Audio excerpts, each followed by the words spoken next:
Bien, a continuación vamos a...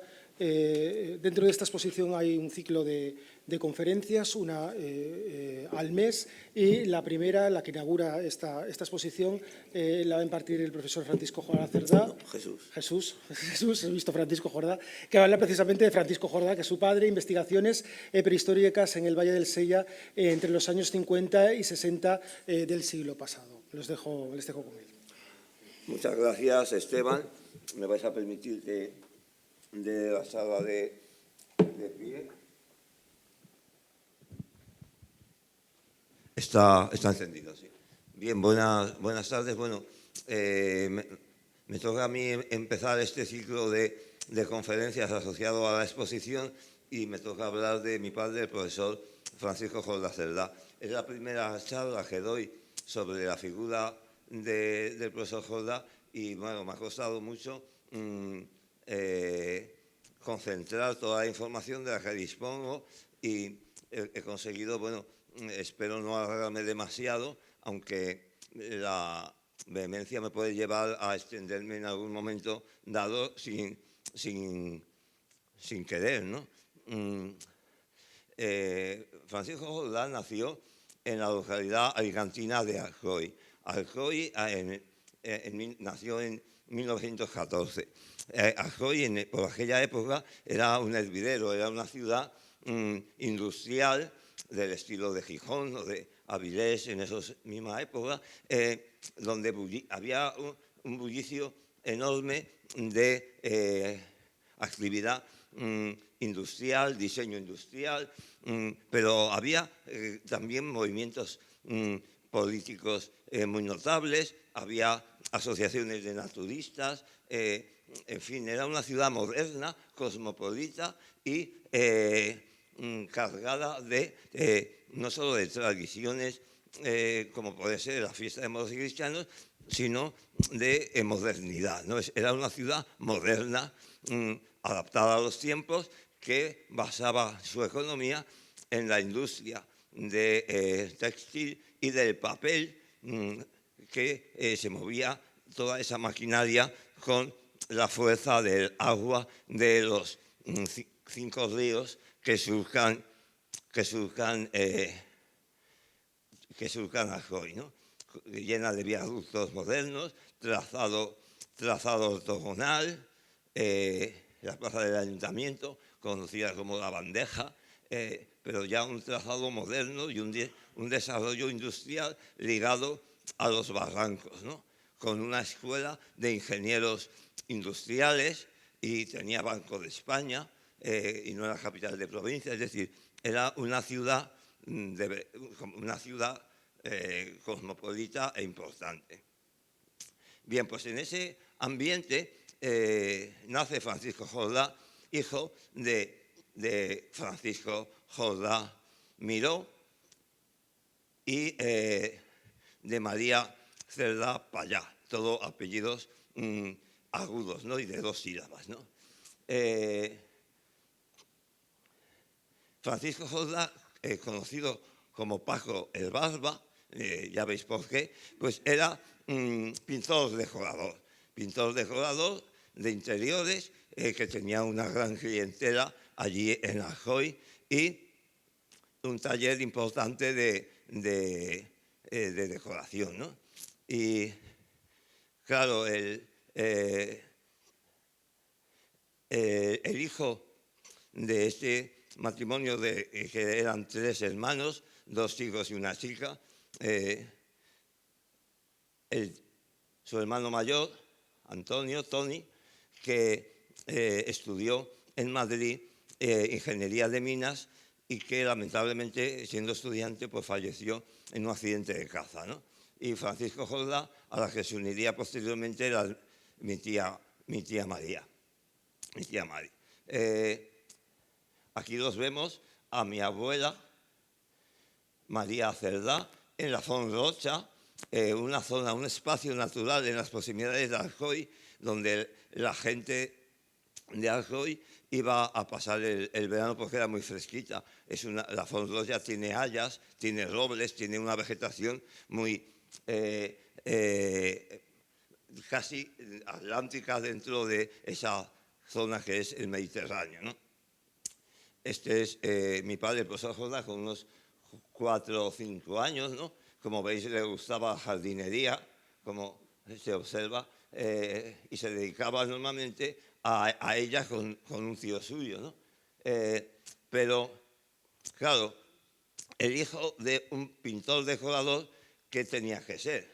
Pues a mi abuelo le hubiera gustado que su hijo Francisco hubiera sido arquitecto. Claro, un pintor decorador, su hijo arquitecto, pues es la bomba, ¿no? Entonces, mi padre empezó a estudiar arquitectura preparatorio, que se llamaba preparatorio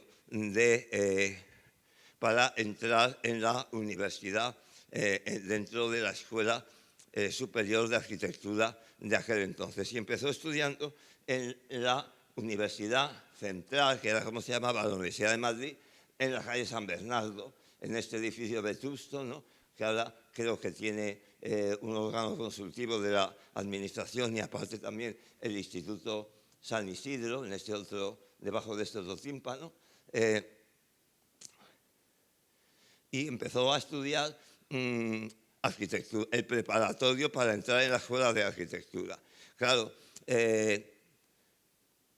dibujo y dibujo de figura y dibujo de ornato de este preparatorio apenas le costó aprobarlo, aunque no sacó buenas notas, como podéis ver, que tiene un simple aprobado en estas dos asignaturas, pero no le costó nada aprobarlo. Tampoco le debió costar mucho aprobar fundamentos de química y de geología y complementos de geología, que también aprueba con un aprobado ramplón. Pero lo que le costó extraordinariamente fue aprobar cálculo, creo que se llama cálculo, análisis matemático 1, ¿no? Análisis matemático, pues se tiró.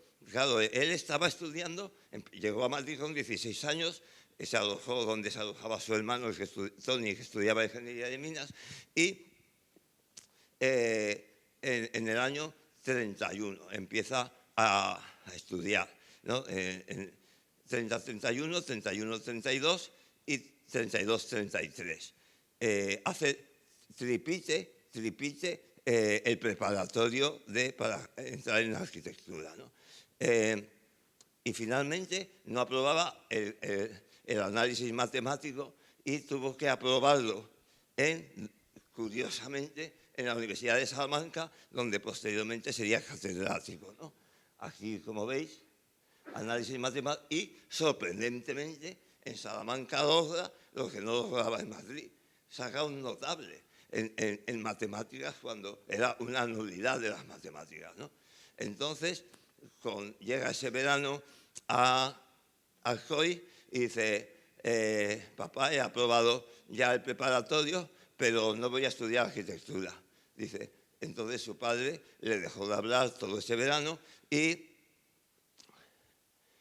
él estuvo trabajando allí en el taller, puliendo escayolas y haciendo todo lo que le pedía a su padre para tenerlo contento. Y en septiembre le pregunta Paco el Barba a su hijo, le pregunta, che, ¿qué quieres hacer entonces? Dice, quiero estudiar filosofía y letras en la Universidad de Valencia. Y entonces le dije, pues vale, matricúlate. Y se matricula en la Universidad de Valencia en filosofía y letras, que carrera de 4 años que él saca en 2.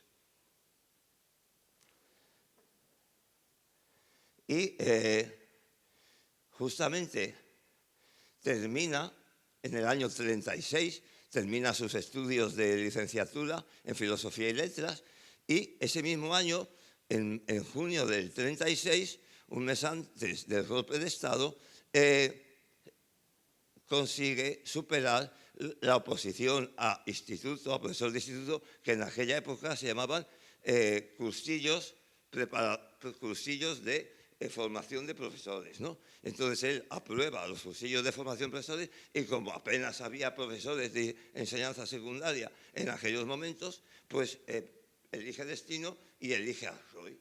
Claro, donde, pues elige su tierra, ¿no? Donde podía hablar en su lengua materna tan ricamente. y empieza a ejercer de profesor de instituto en el antiguo Instituto de Enseñanza Secundaria de Alcoy, en la Casa de la Boya, que ahora es algo relacionado con la industria, y empieza a ejercer su profesión de instituto ahí. En el año 36 ya era profesor de instituto en Alcoy, donde coincide, por ejemplo, con el padre, con Oreste Cendrero, el padre de Antonio Cendrero, catedrático de Geología de la Universidad de Cantabria, ¿no? Ahí jubilado ya. Pero claro, un mes después de llegar al instituto, ocurre el golpe de Estado en el que, como dije, que efectivamente Alcoy era un hervidero de ideologías políticas, ¿no? Que arrancaban de cuando Alcoy constituyó el cantón independiente de Alcoy, ¿no? Y el ambiente en general en Alcoy era republicano, ¿no? Mi abuelo era republicano, mi padre era republicano y todos en la familia somos republicanos, ¿no? Entonces, mi padre pasa a formar parte como consejero de Educación en el Consejo Económico, Político, Social que rigió el Ayuntamiento de Alcoy en el lapso de la Guerra Civil. No pudo alistarse para defender la República porque tenía un problema de visión y no le aceptaron. Pero los acontecimientos hicieron que durante su estancia como gestor en el ayuntamiento salvaguardara los monumentos religiosos de Alcoy, las iglesias, y impidiera que se destruyeran, ¿no? Pero a finales del 37 las cosas no andaban muy bien para la República y se alistó voluntario en unas tropas de las Juventudes Socialistas y de la CNT que fueron a apoyar al ejército republicano en el frente de Teruel. Y él, como dije que no tenía, digamos, aptitud física para poder ir al frente y como tenía conocimientos de cartografía y sabía leer, escribir y sobre todo interpretar y leer mapas, lo destinaron en el puerto de Escandón, en el observatorio del puerto de Escandón, que está más o menos a esta altura, pero aquí en la retaguardia del frente, para informar al Estado Mayor de los avances de las tropas rebeldes, ¿no? Pero claro, en la batalla de Alcoy fue detenido, fue hecho prisionero en febrero del 38 y una vez cae Teruel y procesado en Zaragoza por, curiosamente, auxilio a la rebelión, ¿no? Cuando él era el que había permanecido leal al Estado republicano de aquel momento, ¿no? Pasa por diferentes prisiones y campos de concentración, como el de Miranda de Ebro y la prisión central de Burgos. Ese es el expediente que cobra en la prisión central, en donde le condenan, bueno, la petición fue de pena de muerte, simplemente por el hecho de haber sido consejero de Educación en el Ayuntamiento de Alcoy. Y finalmente fue condenado a cadena perpetua, que se permutó por 30 años, ¿no?, de prisión, y finalmente, como el Estado franquista no podía sostener tantísima gente en prisión, se acortó la pena a 12 años y luego finalmente se acortó bastante más. Como veis aquí, fue adhesión a la rebelión, a la pena de 30 años, que fue permutada por 12 años y un día, y salió de prisión en septiembre del 43, ¿no?, después de haber adelgazado pues unos 40 kilos, ¿no?, como podéis ver en esta foto. Bueno, esta no, esto es la prisión central de Burgos, un acto religioso a los que sometían a los reclusos, ¿no?, para adoctrinarlos. y en donde mi padre pues ejerció de profesor, de maestro para todos aquellos prisioneros que no sabían leer y escribir. Y aquí lo vemos con compañeros, con el mono de trabajo de la prisión central, en una foto en uno de los patios secundarios de la prisión que he tenido el placer de poder visitar, ¿no? Bien, cuando sale en el 43 vuelve a Valencia y, claro, no tiene el título reconocido de nada, su puesto de profesor de instituto, evidentemente, desapareció, no pudo volver a ejercer más de esa profesión que había obtenido y empieza a colaborar con el Servicio de Investigaciones Prehistóricas de la Diputación de Valencia, que en aquellos momentos dirigía don Isidro Ballester, ¿no? Estaba instalado en los bajos de la Diputación y era así, veis, el sistema de expositivo de aquellos momentos, ¿no? Aquí lo veis junto ya con el profesor Pericoz, que sería luego su maestro, y con un compañero suyo, el profesor Fletcher, ¿no? Empieza a colaborar con el SIP, Servicio de Investigaciones Prehistóricas, y excava la cueva de la cocina, en campamentos que se hacían en la propia cueva. Veis aquí las literas, la ropa tendida y un momento de la comida y festejando que estaban allí en la cueva, pues tanto los investigadores, digamos, titulados, como todos los operarios que tenían que llevar para poder excavar allí, ¿no? Llevar el suministro, tal. En este caso mi padre era encargado de hacer la paella, ¿no? Porque tenía especial arte para ello, ¿no? Que siguió manteniendo posteriormente, ¿no? En el 47 ya asiste al primer curso de arqueología en Ampurias, donde vemos al profesor y su maestro Lluís Pericot, ¿no? Y otra serie de futuros arqueólogos, como también está por aquí Maluquer de Motes, y otros investigadores. Bueno, siempre hay un militar en este tipo de fotos de aquella época, porque por lo visto a los militares les gustaba mucho la arqueología, ¿no? Y excava Cova Negra. Excava Cova Negra, que había excavado antes de la República un sacerdote que curiosamente fue fusilado por las tropas o los insurgentes, digamos, republicanos, ¿no? En los momentos álgidos iniciales del golpe de Estado, ¿no? Es decir, que se da la paradoja de que un republicano perseguido en aquellos momentos termina la obra de un sacerdote que fue fusilado, como dirían como se diría en el franquismo, por las hordas marxistas, ¿no? Y descubre y calca El abrigo del ciervo, ¿no? Publica los materiales que sacó el doctor Viñes, el sacerdote, y que excavaron con otros republicanos geólogos que se tuvo que exiliar, ¿no? Rollo Gómez, el profesor Rollo Gómez.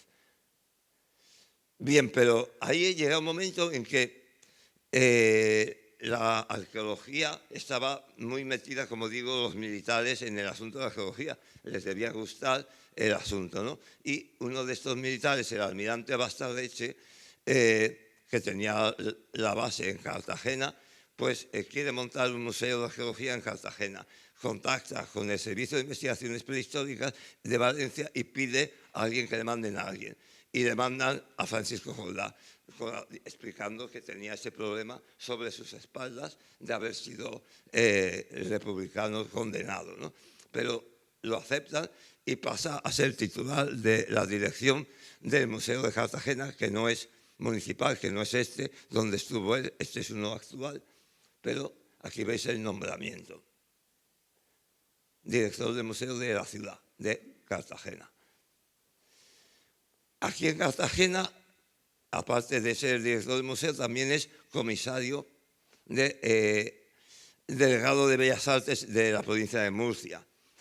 Y excava un yacimiento muy importante actualmente, bueno, entonces y en la actualidad, de la cultura de la edad del bronce, la Bastida de Tozana. Lo excava entre 1950 y 1952 junto con John Davis Evans, que empezó su carrera excavando en España la cultura de la edad y que posteriormente será conocido mundialmente por sus excavaciones en Malta y también en Creta, ¿no?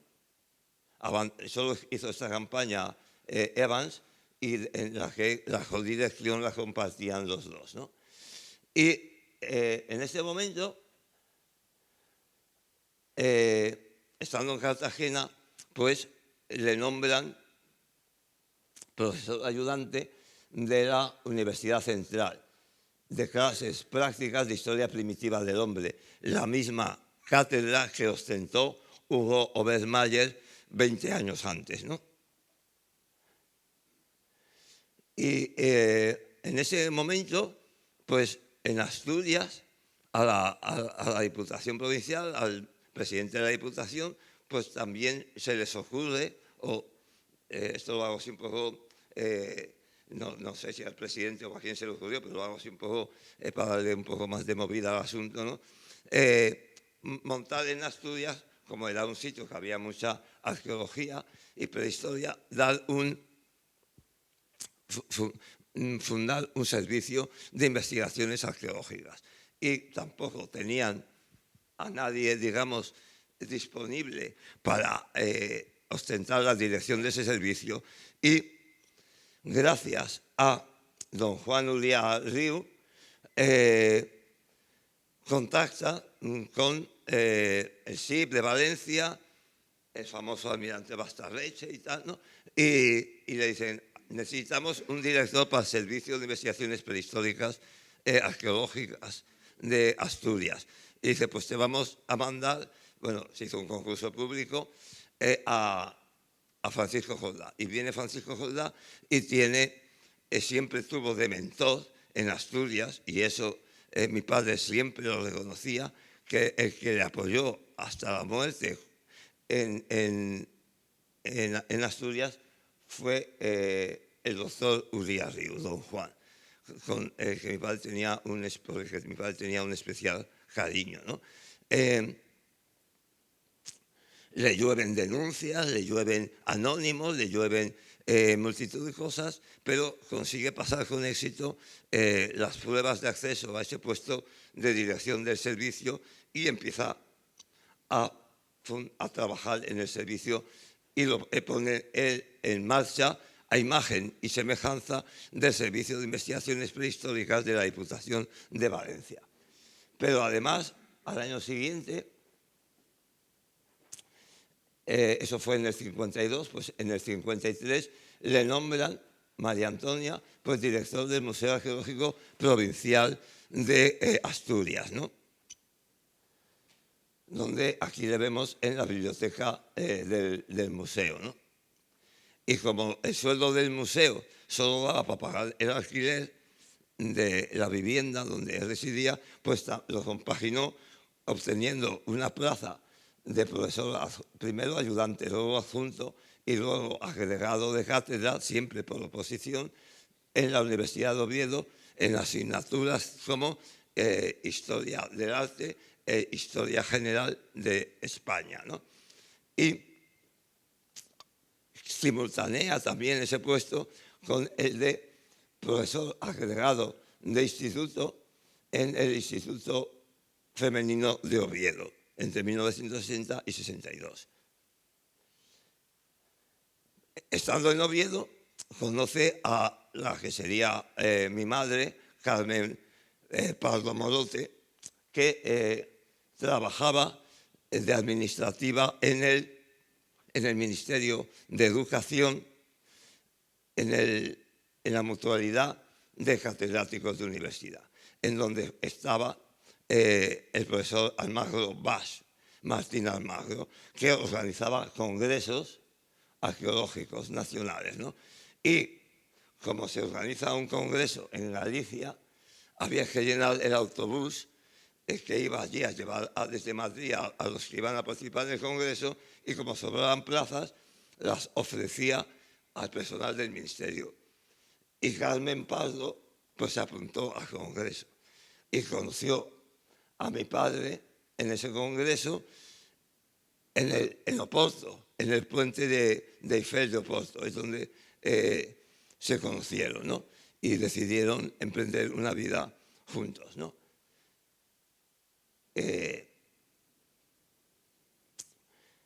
Contrayendo matrimonio el 2 de febrero de, nunca me acuerdo, del 55. Bien, aquí lo vemos en su estudio de la casa de mis padres y mía posteriormente, en Oviedo, en la calle Colón, donde seguramente está recreando los borradores de su tesis doctoral que lee en la Universidad Central de Madrid, que por aquel entonces era la única habilitada para expedir títulos de doctor.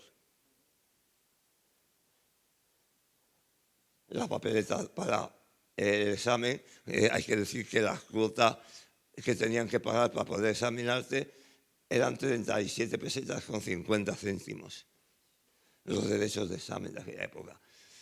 Y aquí lo seguimos viendo en Asturias con los que le sucederían en la Facultad de Filosofía y Letras, cuando dejó el puesto y se fue a Salamanca, con José Manuel González Tabanera, siempre cargado de máquinas de fotos, y sobre todo más cargado de máquinas de fotos todavía, el profesor que Tabanera le sucedió cuando se marchó a Salamanca, y cuando Tabanera no sacó la oposición, vino de profesor agregado Eduardo Ripoll, que también era un fotógrafo empedernido. Aquí lo vemos junto a su maestro y director de tesis, don Lluís Pericot, y aquí está él, junto con otras personalidades como de la prehistoria, como Ripoll, Eduardo Ripoll, Manuel de Motes y Ana María Muñoz, que sería catedrática en Murcia y terminaría su carrera en la UNED en Madrid, donde estoy yo ahora, ¿no? Aquí lo vemos con el propietario de la cueva de Rufiñac, con Jean Plasat y con Martín Almagro, en una visita a la cueva. Y aquí en el 6º Congreso Arqueológico Nacional de Arqueología Asturias-León, junto con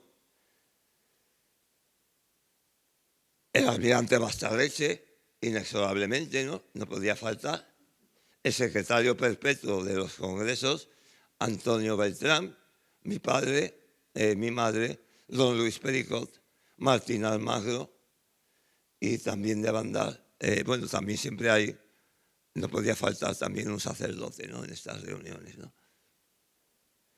Pero quizá un hito importante es la invitación que estando aquí en Oviedo, que le cursa la Winner Green Foundation de Estados Unidos, for Anthropological Research, para ir al Congreso de Arte Prehistórica en el Mediterráneo Occidental y el Sáhara, que se celebró en Burg-Waldstein, en Austria, junto con figuras señeras como el abate Brey, don Luis Pericot, el pintor Poscal, Francisco Jordá, Henry Roth, que estudiaría luego las pinturas del Tassili, y Fabrizio Mori. Aquí lo vemos también, aquí aparece Raymond Lantier, Francisco Jordá, Henry Bray,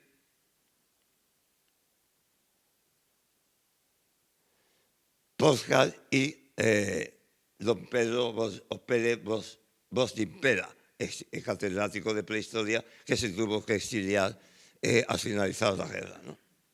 Aquí se sentaron las bases de, Alberto lo sabe mejor que yo, de la periodización del arte prehistórico europeo, ¿no? Y en esta, como ya hemos visto que tenía dotes para la pintura y el dibujo, pues dibujó este retrato de Henry Bray en Burbanstein en el año 60. Aquí los vemos a la delegación española con Henry Lott añadido, ¿no? En los jardines de Schönbrunn, en Viena, con Pedro Rosimpera, Pericot, Clotilde Rosbea, Luisa López y Martín Almagro. Y llega ya en el año 62, tras aprobar a la tercera el examen de la oposición de cátedras, en la tercera le tocó, porque en aquella época era, digamos, un asunto de que te tenías que presentar, pero sabías que no le ibas a sacar. Pues en esa tesitura te presenta 2 veces sabiendo que no la ibas a sacar, y a la tercera la saca y obtiene la cátedra de Arqueología, Epigrafía y Numismática de la Universidad de Salamanca. Y se incorpora en el curso 62-63. Y nosotros, es decir, su familia, llegamos a Salamanca ya en 1963.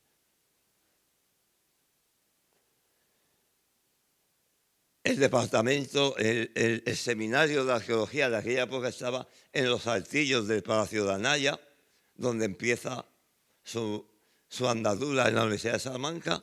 Se traslada posteriormente a este edificio aquí, que es la Hospedería de Anaya, y finalmente al patio de escuelas menores, siempre, como veis, en unos ambientes pues arquitectónicamente magistrales, ¿no? Y aquí permanece hasta 1984, 22 años de catedrático de Arqueología, Epigrafía y Numismática, y a partir de los años 80 cambia el nombre de la cátedra por el de Prehistoria. Su llegada al Colegio Mayor Fray Luis de León, donde se aloja nada más llegar a Salamanca, porque no tenía dónde residir, recibiendo la beca de colegial y dirigiendo una sesión de trabajo en el seminario de arqueología de la Facultad de Filosofía y Letras hacia el año 67. Yo creo que esta es Marisol Horton. En esos momentos, al puesto de catedrático une el cargo ad honorem de delegado provincial de Bellas Artes del distrito de Salamanca, que incluía Zamora, Salamanca y Cáceres. Y entonces trabaja mucho en Cáceres con Carlos Callejo Serrano, con el que visita el dolmen de Jadilla, con Carlos. Observad cómo van al campo en aquella época, nada de ropa técnica, ¿no?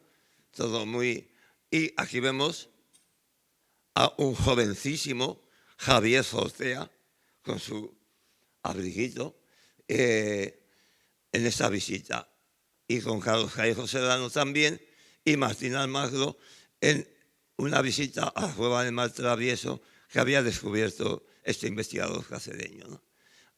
Con técnicas hipermodernas, ¿no? Y sobre todo la protección de la cabeza en forma de boina, ¿no? En vez de casco, ¿no?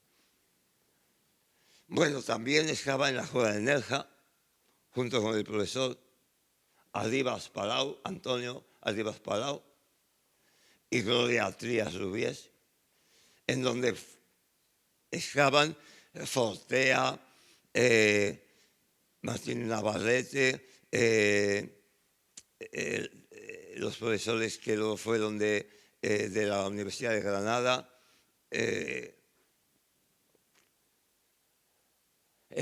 José Rodríguez Hernández, que fue durante decenas de años secretario de la revista Céfilos en Salamanca. Vemos el sistema de registro, el inventario, la estratigrafía, donde llega hasta el magdaleniense. También participa en congresos, presidente del 11º Congreso Arqueológico Nacional en Cáceres, con don Luis Pericot, autoridades locales, seguramente presidente de la Diputación, alcalde y, como no, gobernador militar, perdón.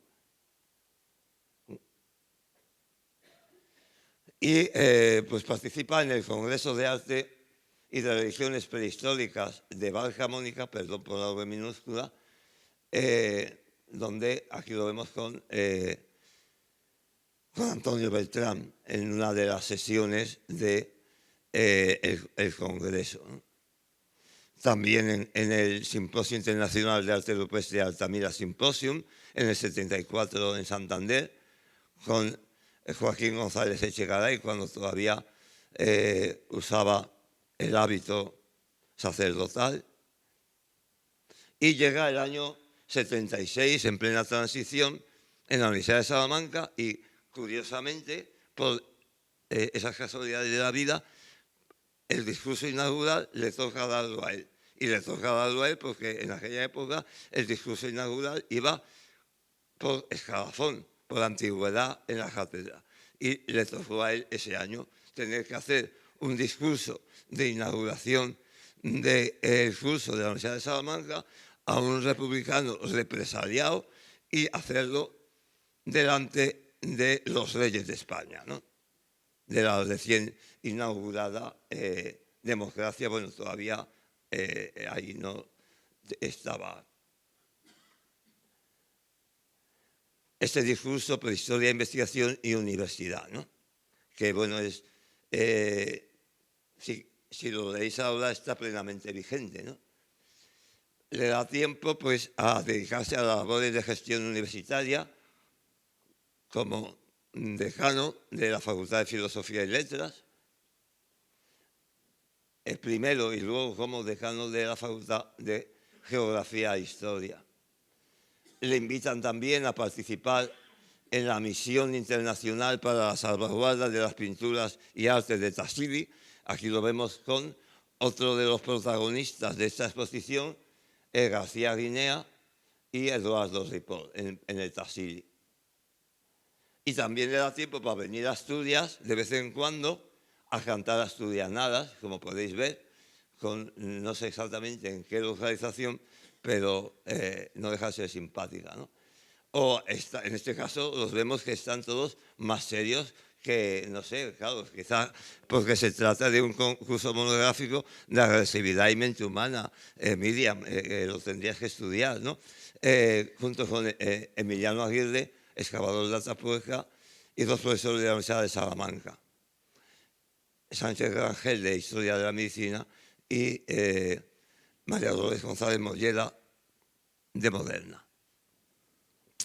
O asistir a congresos como este en Briteiros y Guimaraes, en el que se celebró en Guimaraes en la fundación, ahora mismo no me acuerdo el nombre de la fundación, pero eso es Sarmento. O en el Colegio Interuniversitario de Arqueología del Noroeste, homenaje a Ruiz de Serpa Pinto, junto con Antonio Martiño Batista, en el 83, observar la cartelería como está hecha por profesionales de la pancarta, de la pancarta derivada de la revolución de los claveles que acontecía años antes, ¿no? El retrato de Ruiz de Serpa Pinto, que es el homenajeado, ¿no? O a participar en excavaciones, vuelve a Asturias a excavar, curiosamente no en cuevas paleolíticas, sino en el castro de Sanchis. Y aquí lo vemos con los grandes de la Edad del Hierro, de la prehistoria española, de aquellos momentos, de la prehistoria peninsular, perdón, Carlos Alberto Ferreira de Almeida y Antonio Acuña. También está Pepa Rey Castiñeira, Elías Carocera, Julián Béjales y José Manuel Cuñazo, del Museo de Vigo. Y aquí unos años después, 3 años después, en el monasterio de Elmo junto con el equipo de excavaciones, ¿no? Aquí vemos a Otilia Requejo y a Gemma Adán de espaldas.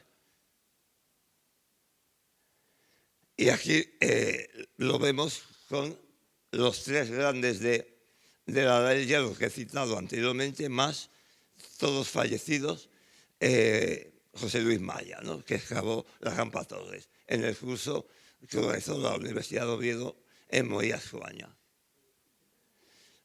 También realizó una visita de estudios con alumnos suyos a la Dordoña para visitar el laboratorio de Quaternaire en Burdeos, en la Universidad de Burdeos, lastró con uno de sus descubridores que fue guía y con el profesor Laville en el geólogo, como yo, donde aprendí yo a lo que me dedico, en el Corte de Lemoustier. En la Playa Rubia en Salamanca, un sitio con pinturas rupestres postpaleolíticas, en el Congreso de Arte Rupestre de Caspe, y llega el momento de su jubilación en el año 84, se jubila en julio, y en enero le imponen la medalla de oro de la Universidad de Salamanca a estos 5 profesores, que fueron los 5 primeros medallas de oro de la Universidad de Salamanca, puesta por el profesor Amat, rector en aquel momento. Participa ya jubilado en el Colegio del Neolítico del País Valenciano, en su pueblo, en Alcoy, o vuelve a excavar en la Cueva de Nerja, con los equipos de diferentes años. Vemos al profesor Aura Tortosa o al profesor José Luis Sánchez Drián, Rogelio Estrada, Emilie Aura Tortosa y Pérez Ferrer del Centro de Estudios Contestants. En Nerja, junto con el profesor Pellicer, Manuel Hoyos, el profesor Marín, que constituían el consejo asesor del patronato de la Cueva de Nerja, y aquí con el profesor Pellicer, la Cueva de Nerja al fondo. También presenta el libro de arte rupestre en Alicante, con Bernat Martí, y participa en el Congreso de Religiones Prehistóricas en Malta, y se vuelve a encontrar con Evans, el que habíamos visto al principio de su carrera en Totana, ¿no? Lamentablemente no tengo fotos de ese encuentro. Debajo del bar Neolithic Store. Una de sus últimas intervenciones fue en el 5º coloquio sobre lenguas y culturas preromanas en la península ibérica, que curiosamente tuvo lugar en Colonia en el 89. A pesar de ser Alemania, la tecnología era muy básica para señalar a la pantalla, ¿no? Y paseando delante del Palacio de Anaya en Salamanca, junto con sus compañeros Javier de Oz y Maripaz García Bellido, y aquí delante de la jerarquía, ya después de haberle dado el ictus, venía de sus clases de volver a aprender a escribir, ¿no? Y en el homenaje que le hicieron en la Cueva de Nerja en el año 96, junto con el profesor Javier Sortea, Marisol Rochón, Emilia Aura, Julián Bécades, Paco Giles, Joao Cillao, Julia Maroto, etc., ¿no? Y una de sus últimas fotos que le hice en Salamanca, con la catedral al fondo, cuando todavía pastaban caballos y vacas por las riberas del Tormes, ¿no?, en el año 95. Y finalmente tuve el placer de asistir a la inauguración de este monumento conmemorativo junto con Pablo en el Concejo de Allande, en Celón, promovido por su alcalde y por Elías Carrocera, ¿no? Bien, y nos llegamos ya a ver si en un cuarto de hora puedo meterlo todo, a la cuenca del Sella. Y voy a echar un trago para...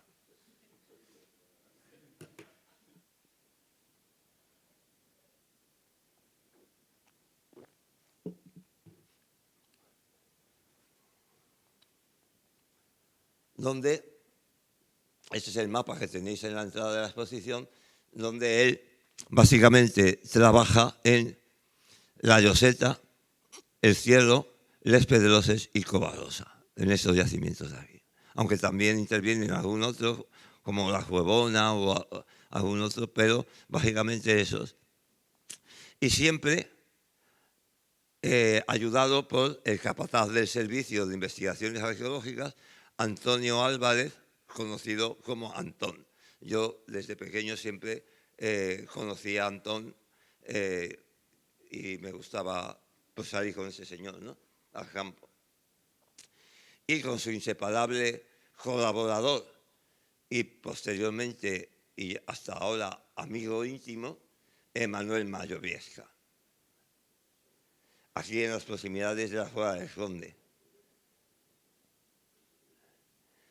Bien, el primer yacimiento en que interviene cuando llega a la jefatura del servicio es en la cueva de La Lloseta. Bien, es una cueva a la que le lleva el riosellano José María Fernández Vuelta, acompañado por Antonio García Millón, que habían encontrado huesos y objetos de piedra que parecían antiguos, y entonces lo llaman, lo visitan, ¿no? Y al año siguiente lo excava junto con Antón y lo prepara en el 57 para la visita de los congresistas del quinto Congreso Internacional del INCUA, la Asociación Internacional del Cuaternario. Y publica la monografía de La Lloseta en la serie de publicaciones del servicio del SIA, de la Diputación, al año siguiente, en el año 58. Esta es una vista actual del corte limpiado por Alberto Martínez Villa. Estos son los fragmentos del diario de La Lloseta. La Lloseta, en todo momento, él la llama La Lloseta o La Modía, y la ubica en Ardines Sebreño de Valsella, ¿no? Vuelve aquí a mencionarla como partida de La Lloseta, igual a Cueva de La Lloseta, partida de La Modía, Ardines. Insisto en esto, esta fue la denominación que le dieron los paisanos cuando llegó a la cueva.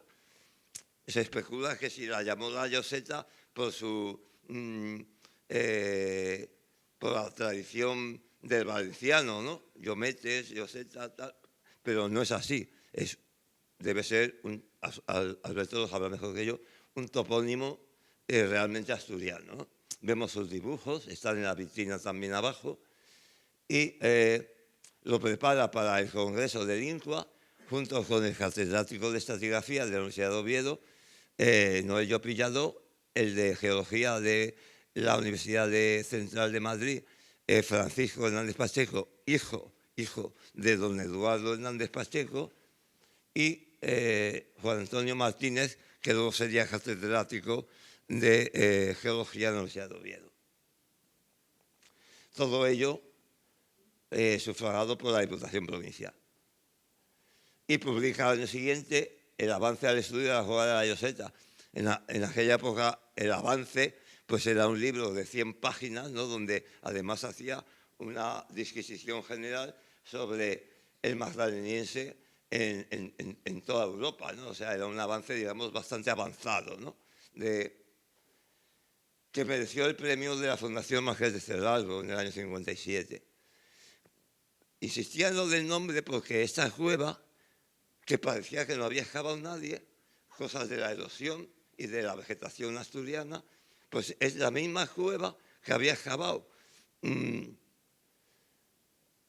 conde de la Vega de Sella y Hernández Pacheco, y que Hernández Pacheco, don Eduardo, denominó como Cueva del Río. Es decir, la Cueva del Río es la misma que la Cueva de la Lloseta, cosas que descubrieron Martínez Navarrete y Manuel Mayo y Manuel Hoyos, al comparar una fotografía de Hernández Pacheco con una fotografía de Manuel Mayo, ¿no? Que es la misma cavidad. La foto de Hernández Pacheco y la foto de los años 70 tomada por Mayo. Bien, pasamos a las Pedroses, este sí que lo descubre científicamente junto a Juan Antonio Álvarez Antón en el 56 y se incorpora al equipo de trabajo Manuel Mayo y el topógrafo Celestino Cuervo. Lo excava en el 56 y 57, siempre con su inseparable capataz, y publica años después, bueno, hace bastantes publicaciones sueltas sobre las pinturas de Les Pedroses, no publica la excavación nunca, tenemos los diarios, y publica el caso en la Gran Enciclopedia Asturiana en el año 72. Y finalmente, en el año 2014, como encontré el manuscrito, pues lo publiqué a su nombre, lógicamente, con Manuel Mayo. Este sería el diario de Les Pedroses, dibujos del diario de la excavación de Les Pedroses, el casco sobre el casco original, una copia de aquella época, y la publicación en Nailos, en el primer número de Nailos, que firman Francisco Jordá de manera póstuma y Manuel Mayo. En él, a los 10 años del fallecimiento del profesor Jordá, que no dije cuándo falleció en el 2004, es decir, a los 90 años. Bien, aquí es donde están las ilustraciones de esa publicación, la cueva según el plano de Celestino Cuervo pasado a limpio por Manolo Mayo, el calco ya limpio con la numeración que le dieron ellos y el calco que publicamos en Nailos, pero que previamente había sido publicado en la Gran Enciclopedia Asturiana del editor Silverio Cañada y del que no tengo el original, pero tengo una buena copia sacada de la ilustración de la Enciclopedia Asturiana, hecha acuarela y tinta. Los grabados en tinta, la pintura y el fondo los gozo en acuarela. Esas serían el panel principal, detalles, la interpretación de las fases, en dos esquemas diferentes, ¿no? La última fase, aquí por acumulación, y aquí lo que corresponde, lo que se añade cada vez, ¿no? La primera, lo que se añade en la segunda, lo que se añade en la tercera. Y aquí el resultado final de los añadidos, ¿no? Bien, establece unas etapas para las diferentes fases que corresponderían desde el madrilense inferior al madrilense superior. Ese sería el rasgo tan bonito que lamentablemente no dispongo del original, del año 72, que seguramente se encuentra en el archivo de Silverio Cañada, si es que existe. Bien, y llegamos ya a Covarrosa, que la descubre en 1957. A raíz del descubrimiento de las Pedroses, pues le llegan noticias de esta cueva, que estaba cincelada, lógicamente, en aquel momento, que visita y excava, junto con Antón, claro, en el año 58. Ese es el diario del 58, la toma de datos, el corte en el que excava, que sería este, y el perfil que excava. A ver, así. Y en el año 64 vuelve a intervenir, amplía la jata del 57, esta sería la jata del 57-59, y la del 64. Esa ya es la cuadrícula que se plantifica en el año 75. Y la estratigrafía que obtiene es esta, la fotografía de esta misma estratigrafía, esa cicatriz erosiva, la vemos muy bien ahí, y el dibujo que hemos realizado nosotros ahora a partir de este cálculo, en donde determina unos estratos magdalenienses, un nivel estéril y un nivel solutrense con una hoja de laurel ahí.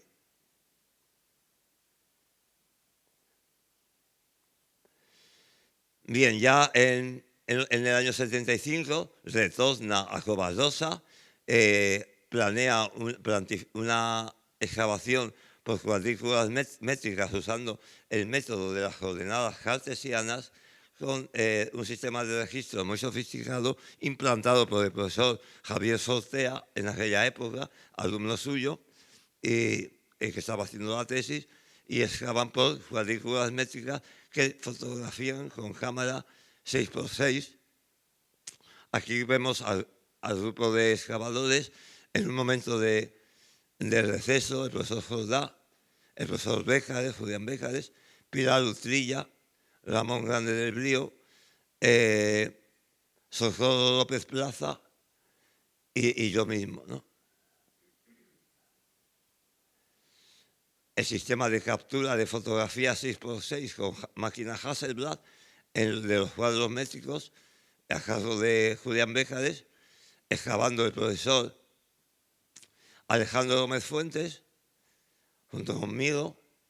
No sé si las colchonetas estas son tan buenas como las que habéis traído ahora a Tito Bustillo, Esteban. Y aquí, en un momento de limpieza de material, con el profesor aquí repartiendo con el resto del equipo, y aquí Socorro López Plaza. Es el primer año porque es el que se construye la valla y la reja, se implanta la reja, que todavía sigue siendo la misma, Pablo, y que habría que darle un repasito. Ese es el sistema de registro que diseña el profesor Sortea: inventario, diario, proyecciones en planta, proyecciones en sección y fotografía ortogonal. De esa excavación sale el libro coordinado por Alejandro y Francisco Jordá, con la colaboración de Manuel Hoyos, Enrique Soto, Pepe Rey y Borja Sánchez, que publica en el departamento de la Universidad de Salamanca. El estado final de la excavación de Alejandro Gómez Fuentes y Jordá Cerdá, pero en una foto del año 19 tomada por nosotros una vez limpiamos todo el yacimiento, antes de protegerlo, ¿no? Bajamos ya, pues, para finalizar, al cielo, que también descubrió junto con Antón, por indicación de Pepín Ruiz Sánchez, de Carmen. Descubren en el año 58 y excavan en junio y julio del 59. Volverían a excavar junto con Alejandro Gómez Fuentes en el 77 al 79. De la primera excavación de los años 50, el diario, los croquis, estratigrafía en la que ya identifica el conchero, la base del conchero magdaleniense, conchero cementado, un nivel de tierra negra, un nivel estéril, magdaleniense 1 metro, solutrense 80 centímetros, casi estéril 60 centímetros, y esto debe ser estéril también. Esto sabemos ahora que es gravetiense y auriñaciense, y más abajo hay musteriense. Identifica los concheros, el conchero superior, el conchero inferior, las diferentes capas, el croquis de la excavación y la proyección frontal. Y ya en el año 77, junto con Alejandro Gómez Fuentes, siempre con su protector craneal, la estratigrafía. Aquí hacen una excavación vertical, excavando medio metro de profundidad en el corte que había dejado en los años 50. Lo vemos aquí con un bonito proceso de crioturbación y los concheros arriba. Actualmente se cerró en el año 77 por un artesano cerrajero de joyería en Arriondas. Y Pablo, pues también habría que darle una manita, ¿no?, de algo. Y para finalizar, en aquellos años tiene lugar el descubrimiento de la cueva del Pozo del Ramo, actualmente conocida como Tito Bustillo, y que no puede visitar el año del descubrimiento porque se había roto la pierna izquierda en un choque nocturno con un tractor sin luces, yendo a examinar a Zamora de reválida de sexto, ¿no? Y le pidió ese verano, que lo pasó con la pierna escayolada en San Esteban de Joaña, pero no pudo ir a Tito Bustillo, como era su idea, junto con Manuel Mayo. Lo visita al año siguiente y publican la primera publicación internacional sobre las pinturas del Pozo del Ramo, actualmente Tito Bustillo, con el cargo y una serie de fotografías realizadas por Manuel Mayo. Y eso es todo. Muchas gracias, muchas gracias.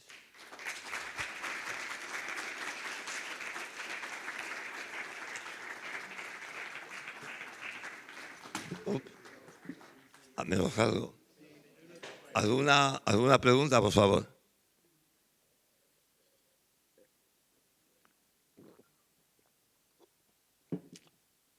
Bueno, he de decir que abandona sus excavaciones en el Valle del Sella por una cuestión económica, porque en los años...